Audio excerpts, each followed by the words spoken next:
Mistake big mistake అన్నట్లుగా మంగళవారం రాత్రి పొద్దుపోయిన తర్వాత నుంచి ఇప్పటి వరకు ముఖ్యమంత్రి రేవంత్ రెడ్డి నిర్ణయం పలువురు తప్పుపడుతున్న పరిస్థితి.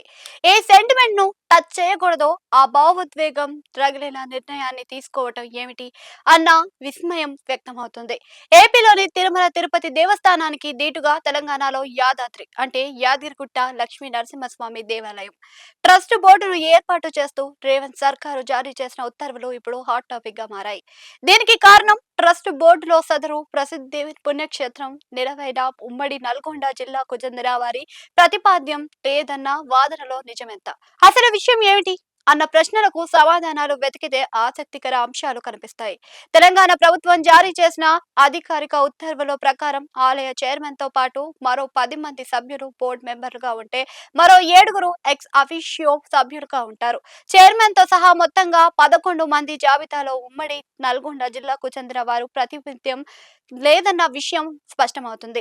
ఆలయ చైర్మన్ గా మహబూబ్ నగర్ జిల్లాకు చెందిన ప్రముఖ ఫార్మా అధినేత MSN group doctor Manne Satyanarayana Reddy నియమించారు. ట్రస్ట్ లోని బోర్డులు సభ్యులుగా మొత్తం 10 మందిని నియమించగా వారి నేపథ్యాలు కాస్త ఆసక్తికరంగా మారాయి. 10 మంది బోర్డు సభ్యులు వారి నేపథ్యాలని చూస్తే గడ్డం వినోద్ వెంకటస్వామి, బెల్లంపల్లి ఎమ్మెల్యే కొనిదల సురేఖ, మెగాస్టార్ చిరంజీవి సతీమణి చిల్లప్పగారి విజయరాజ్యం, విజయక్రాంతి దినపత్రిక చైర్మన్ సి లక్ష్మీరాజ్యం సతీమణి తుల్లా విజయేందర్, దేవేందర్ గౌడ్ కుమారుడు గుండు మల్లయ్య వ్యాపారవేత్త, Kantamaneni Swathi Natco Pharma company M Raghavender Rao, IAS అధికారి రఘునందన్ రావు తండ్రి, లక్ష్మీనారాయణ నాయక్ జనగామ కాంగ్రెస్ నేత.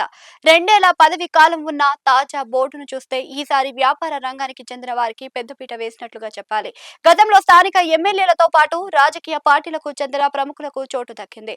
తాజా బోర్డు ఎంపిక విషయానికి వస్తే ఉమ్మడి నల్గొండ జిల్లాకు చెందిన ఏ రాజకీయ నాయకుడికి చోటు దక్కకపోవడంపై అసంతృప్తి వ్యక్తమవుతుంది. అయితే ఆలయ డెవలప్మెంట్ విషయంలో రాజకీయ జోష్యం లేకుండా చేయడం కోసమని ఇలాంటి ప్రయత్నం చేస్తున్నట్లుగా చెప్పిన ఉమ్మడి నల్గొండ జిల్లాకు చెందిన ప్రముఖుల్ని ఒకరిద్దరిని అయినా ఎంపిక చేసి ఉంటే బాగుండేదన్న అభిప్రాయం వ్యక్తమవుతుంది. తెలంగాణలోని మిగిలిన జిల్లాల సంగతి ఎలా ఉన్నా నల్గొండ జిల్లా ప్రజలకు తమ జిల్లా మీద విపరీతమైన ప్రేమ అభిమానాలు ఎక్కువగా ఉన్నాయన్న మాట వినిపిస్తుంది.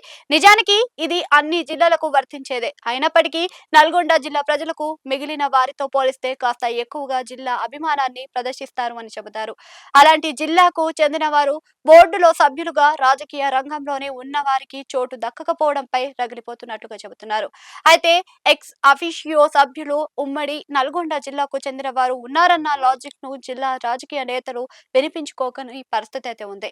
ఏపీలోని తిరుమల తిరుపతి దేవస్థానం బోర్డు విషయంకి వస్తే ఉమ్మడి చిత్తూరు జిల్లాకు చెందిన 2 సభ్యులను ఎంపిక చేశారు. ఇదే తీరులోని చూస్తే తాజా బోర్డులో నల్గొండకు సరైన ప్రాతినిధ్యం లభించలేదన్న విమర్శలు పెద్ద ఎత్తున వినిపిస్తున్న పరిస్థితి.